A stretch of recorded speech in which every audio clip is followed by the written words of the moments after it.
And we're live. We are live. How are y'all doing? It's me. I hope you're doing well. I'm doing swimmingly, as they say. Um, Look what I have. A basketball. You guys like basketball? Basketball was a favorite sport of mine when I was younger. I used to play all day on the court, actually. Sometimes frequently during the summer. If I wasn't playing guitar during summer vacation, or listening to music, studying music, and reading comic books. Or at the swimming pool. Um, I was on the basketball court, and I would spend all day practicing shooting hoops, and I got pretty good at it. And indeed, hey, how are you? Indeed, I really wanted to do something with basketball, but I'm just too short. So I gave up on trying to pursue basketball as any sort of serious occupation. But I still love the game. I I find it to be therapeutic, uh, fun, good way to practice my aim, and I don't, you know, I don't get to play it enough anymore. But um, if anybody out there wants to shoot some hoops sometime, I'm game. Let me know. We can have a game of one-on-one or something. How are things in Texas right now? I'm just kind of hanging out here at my $100 crack house in Detroit that I bought from the city. And I fixed it up, and I have to pay more taxes on it than I can afford. Um, which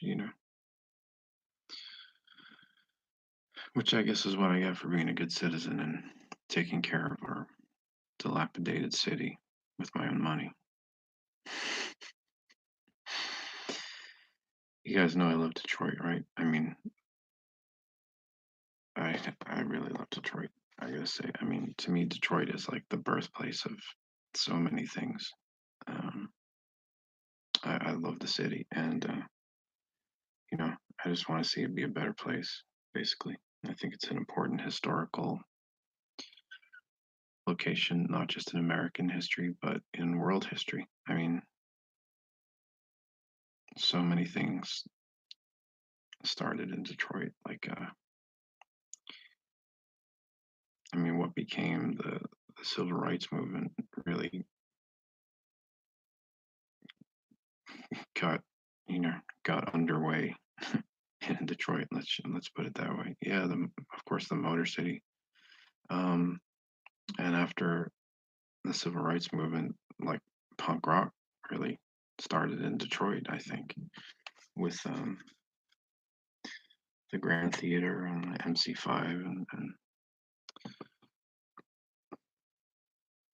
Detroit Rock City. You know, it's just an amazing place, and still has a very special place in my heart. And I would love to see things like the Grand Theater be fixed up and reopened and all this kind of thing, and turn into a museum for punk rock.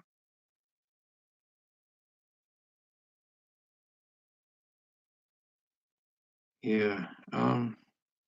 Well, I think the Constitution of the United States is a very simple form of government.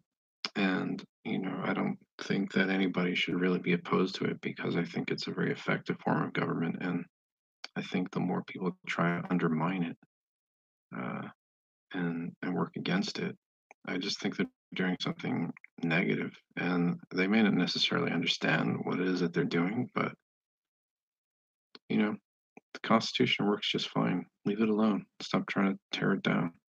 Stop trying to add everything to it and take away stuff from it. It's just read it and apply it. It's it's an effective working form of government, and it's worked for 240 or so years, and there's no reason it can't be continued. Yeah, these are communism's an economic system you're talking about. It's not really a form of government. It's more just a system of economic control. But I mean, the economy is not government. Money is not the government. Money is not what makes anything. Money's a tool which we use to get stuff done with. It's not what governs us. Um, why do people get? I'm just wondering why you guys are confusing economic systems with forms of government. Capitalism is not a government. Communism is not government. These are economic systems.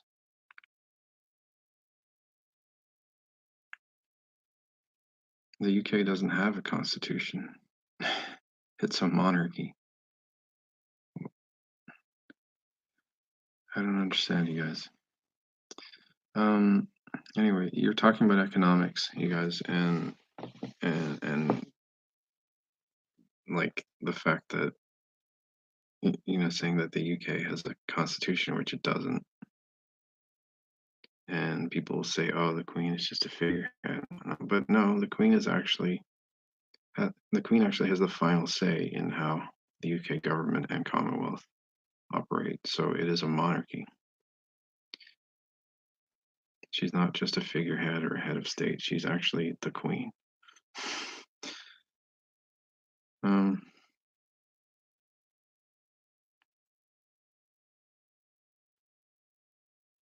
the Magna Carta. Yeah, you guys don't have a constitution. You can say you will. You can say you do all you want, but there's no constitution in the UK. The Queen is the final authority figure. And if any rule or legislation gets passed through Parliament, she has to approve it. And that's everywhere in the Commonwealth.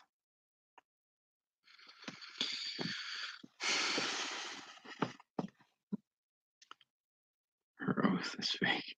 Her power is not fake, though. She has the final say. So until you guys replace the monarchy with something else, then the Queen is in charge of you, and whatever she says goes. That's how it is. That's why America is not British anymore. That's why Ireland is not British anymore. Like they back then, those people didn't want to be subject to the Queen, and frankly, none of us still do want to be subject to the Queen. So I don't know. I'm not gonna advocate violent overthrow of the monarchy in Britain because I'm not British, but um, you know, maybe if you guys want to actually have a real constitution, you guys should look at the United States and start taking some tips, maybe.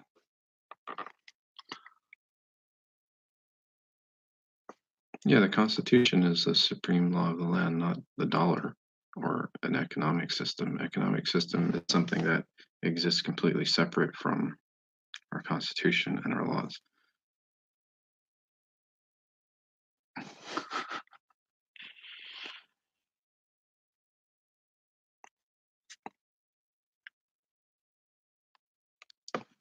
Um, yeah, but the founding fathers of the U.S. really knew what they were doing when they drafted up the Constitution. Um, and I think it's a document that will still be around for a long time. I mean, it's given us so many great things as long as we continue to apply it properly. which, especially in recent administrations, the government and president have not been applying the Constitution. But I think Trump is endeavoring, he's really trying hard, you guys, to apply the the laws of the Constitution, I think more than any president in recent history. And I certainly think he deserves to be applauded for that because, he's a rich guy. He could get away with a lot of horrible stuff, but it seems like he doesn't really care about what he can get away with. He actually appreciates the law and the Constitution and is trying to make sure that it gets enforced for the people, regardless of uh, economic circumstance, which is, I can only say, heroic, frankly. Knowing what is against him and knowing what is working against him and doing that, he's a hero, you guys.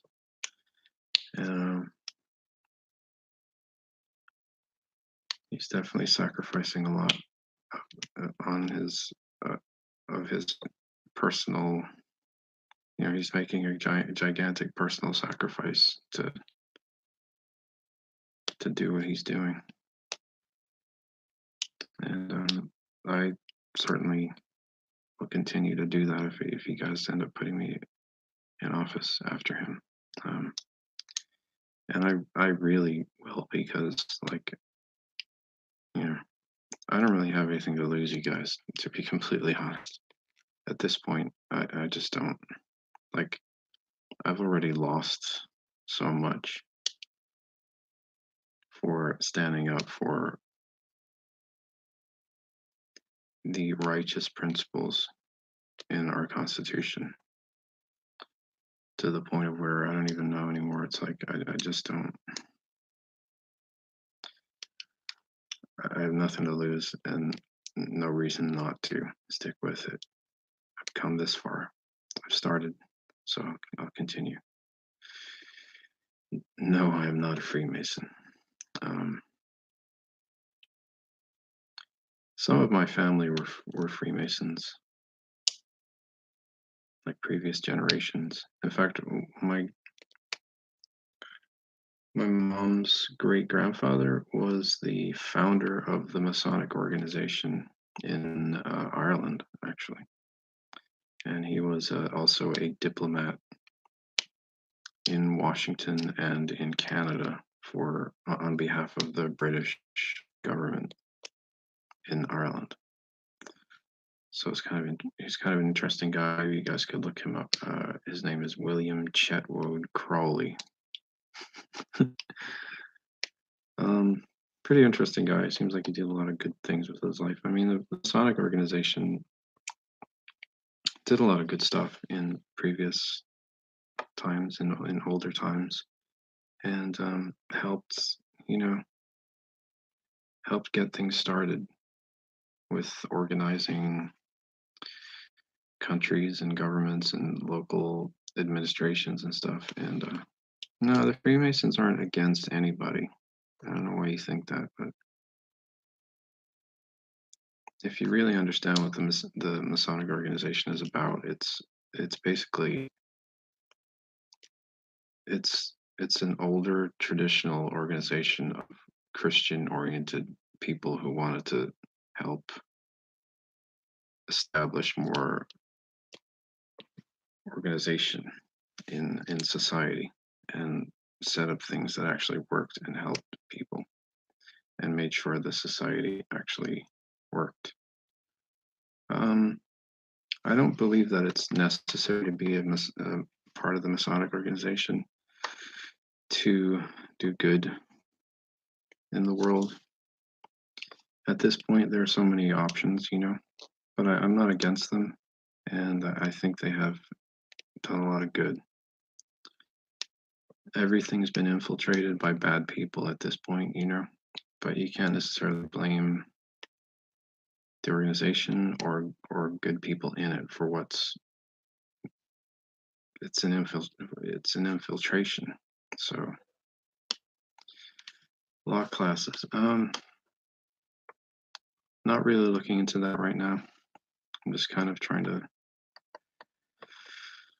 step back a little bit and explore my options with a lot of stuff.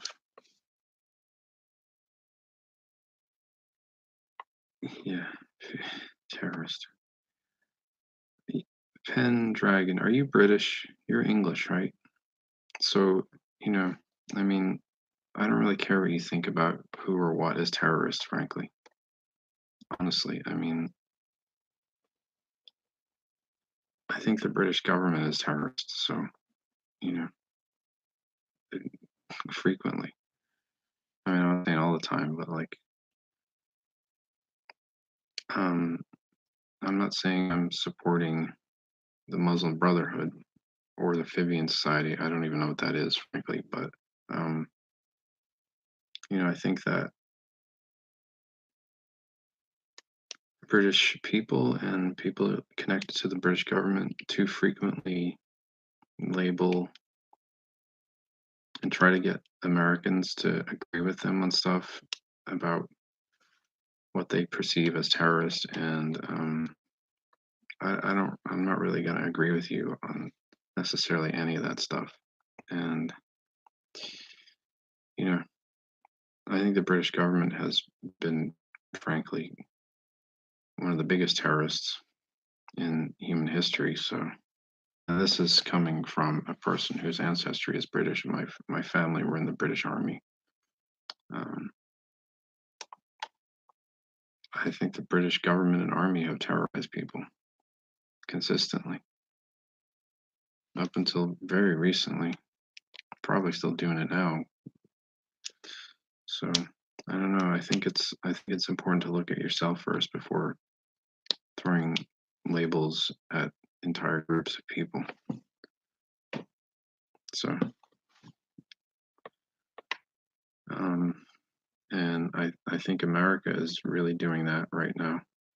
And Americans are in a at a point in history of very serious self-examination and examination of our country and what we've done and what direction we want to go in, because like we're I think we're for the most part done being influenced by foreign powers, and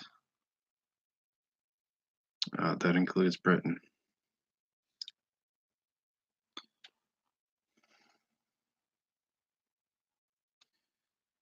um I think Trump's gonna get reelected. Yes, I think it's pretty obvious. Hi, Lucas, by the way. um Yeah, I mean, if you want to talk about terrorists, just look at how, the British government, for instance, has helped set up the state of Israel and basically commit genocide against Palestine. And look at how the British government has, uh, you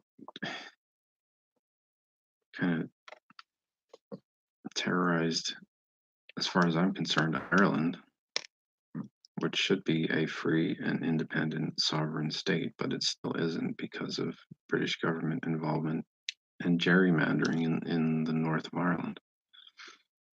So, yeah, I don't know.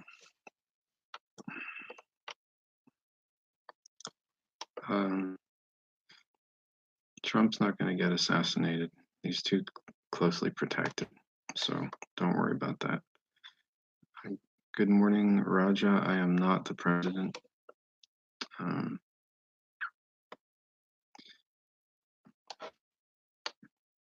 hello to Indonesia uh,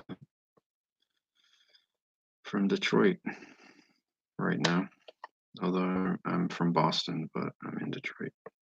And you guys, I have a bunch of locations all across America, so I can get around, you know.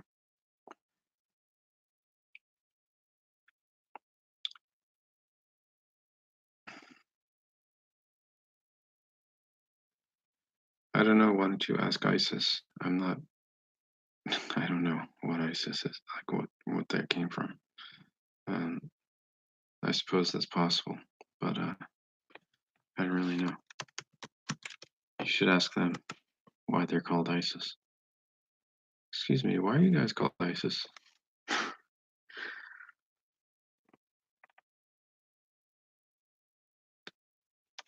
Pendragons, I believe we are living in the end times.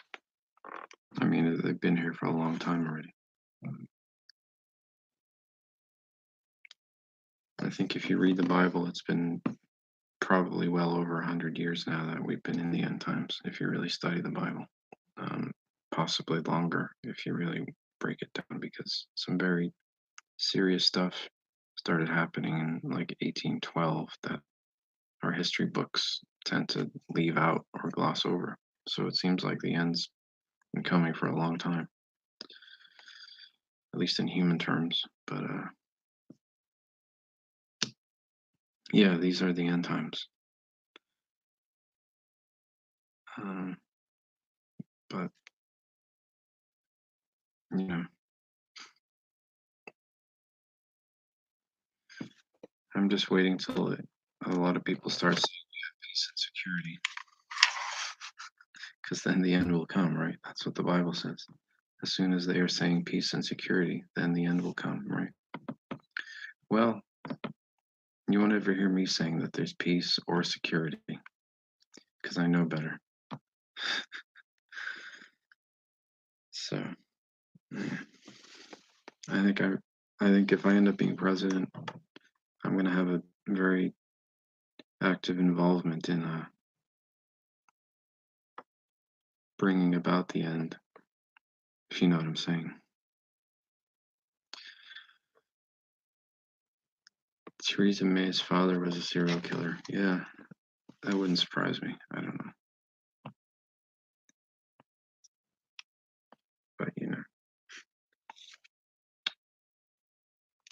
So, what else, you guys? What else has been happening? Have you guys been all right? Personally, I mean, have things been okay for all of you?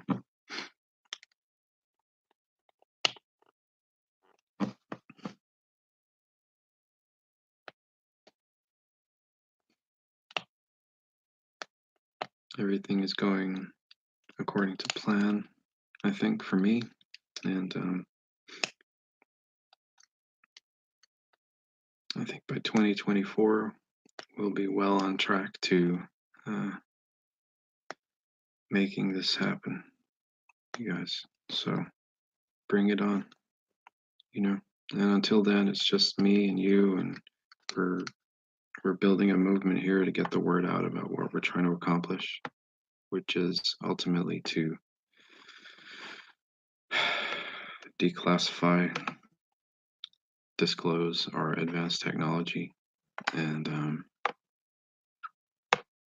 make sure that the public gets the right to use our advanced technologies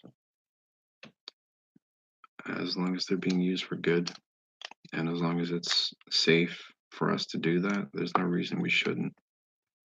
Um, and you know, and we need to disclose the existence of extraterrestrial beings that we've had, I'm certain, contact with for 60 or 70 years, if not longer.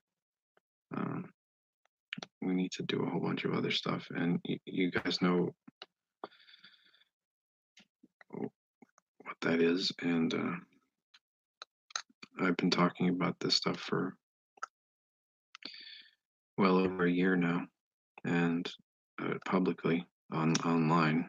And and those of you who know me in person know that I've been talking about stuff for more than half my life so far, and I'm only 44 right now. I've been talking about what we need to be doing with government and what needs to happen, and we need to make this a make this movement bigger and let more people know that we are here, and I'm here to help you guys, really. And I want this just as much as you do, because I know what the alternative is, and the alternative isn't pretty. So we need to create a more positive future, and so let's work on that, you guys. Let's make this a huge movement. Let's make them take us seriously, because they should. They really should take us seriously, you guys, because we are not messing around. They think we're messing around, but we're just being real nice. You know what I'm saying? But I think when it comes down to getting stuff done and taking care of business, our generation is very serious, like more serious than people have been in a long time. And when we get control of the steering wheel, so to speak, we're really gonna kick butt and make stuff happen. It's just a matter of time before that happens. So let's let them know that we are here, you are here, I am here, and we are going to make this happen. So everyone's welcome to join the party, though, of course.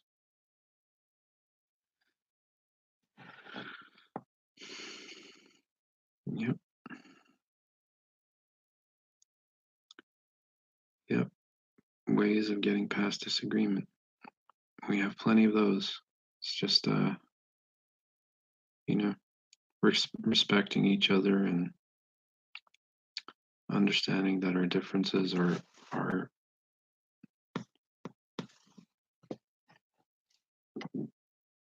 just indicative of things that we all have to learn.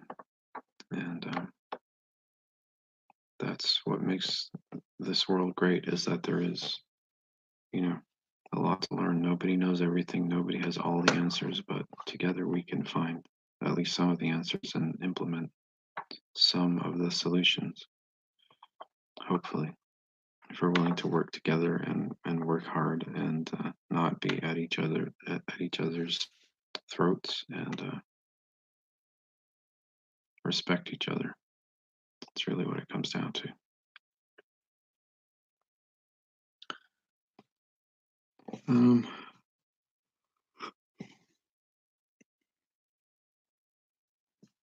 Maybe you need to speak louder to the people in Holland if you want to wake them up there, Gus.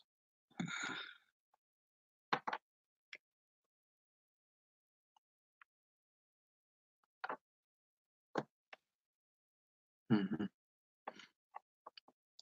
Well, yeah, Generation X is quite an interesting generation because it's a very small generation too.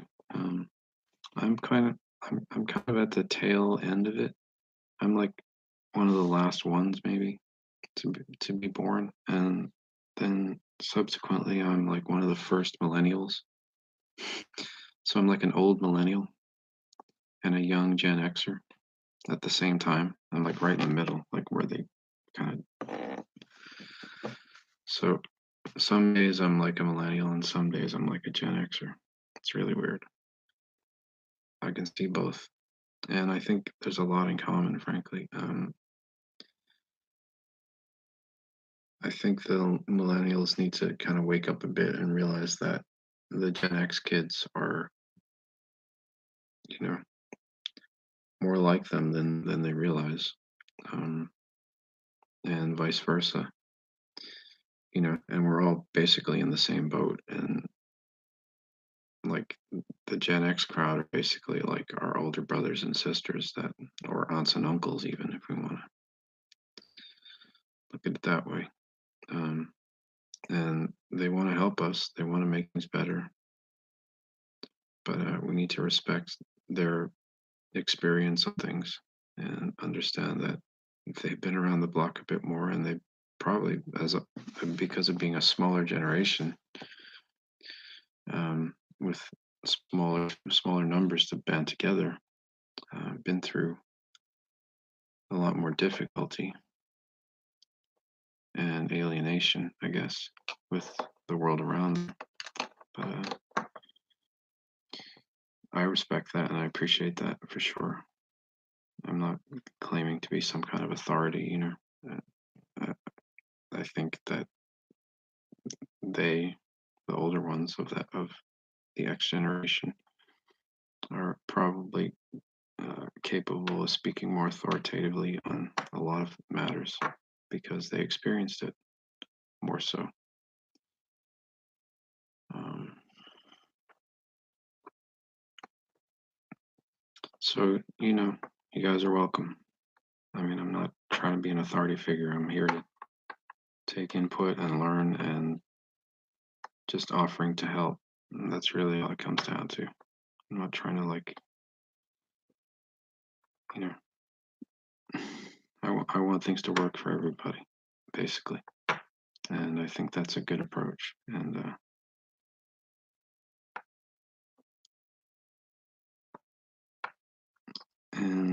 you know, with respect to the baby boomer generation, um, I think it's time that you guys started trusting us more and, you know, letting us have more responsibilities because we can handle it. Believe me, we can handle it. Um,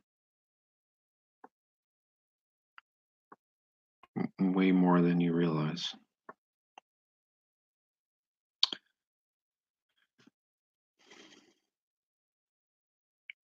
Can I make the admin follow the Constitution? I can certainly, as president, you have the ability to enforce the Constitution. And I think that's really what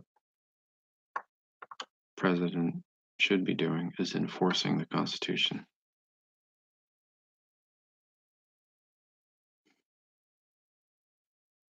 What agencies will I abolish? Hmm,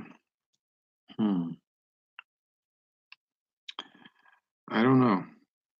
I don't know that any of them need to be abolished. I do think that probably a lot of people need to be fired. There are a lot of people who should not be working in our government who are working in our government, and I don't see any reason why they should be allowed to keep their jobs. A lot of them. Um, I think if the president has a way to remove people from office and they're not doing their job, then the president should remove those people from office. Um, because, you know, it's about working for the people and making the Constitution uh, applicable, like applying the Constitution. And if people are not doing that, get them out somehow or other. There are probably a million different ways right now that could be done. Um, Consider it right now as a national emergency, even because that's what we have in the United States is a national emergency with people in the government who don't want to apply the Constitution and don't see the Constitution as relevant, and it's not part of their agenda. So those people need to be gotten rid of. I mean, any which way, you know. What I mean, use the military, arrest them. There are all kinds of aspects of the law and the Constitution that would allow a president to remove people.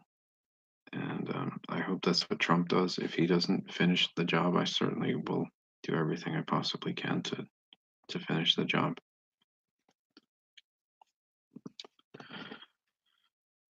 Um, that's if you guys are going to put me in office, first of all, because that's really what it comes down to.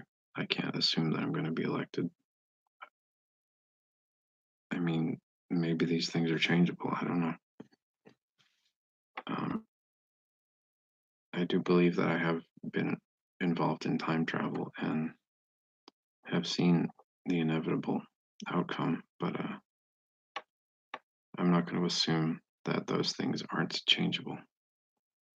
I mean, I could get hit by a bus tomorrow, so who knows? Yes, the Second Amendment, absolutely. That's what protects the First Amendment. So if I'm president, there will be no compromising on the Second Amendment.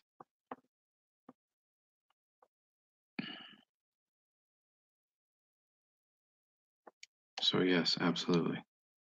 In fact, um, gun-free zones and these kinds of things, those need to be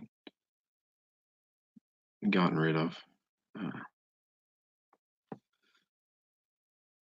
any anybody who tries to bring gun ban legislation,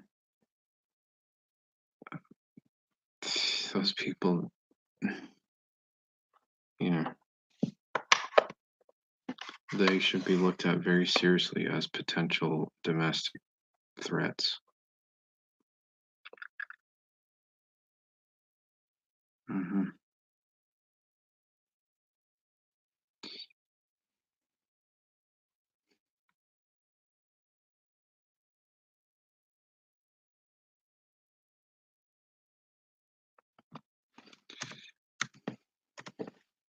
Hmm. Well, that's certainly interesting. I would like to know more about your dream there, for sure, or your time travel experience. How did you time travel? Was it?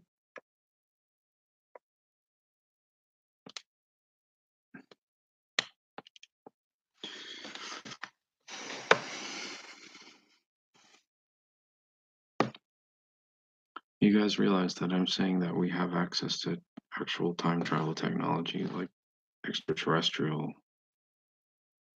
time travel technology, that can literally physically allow us to go back and forward in time.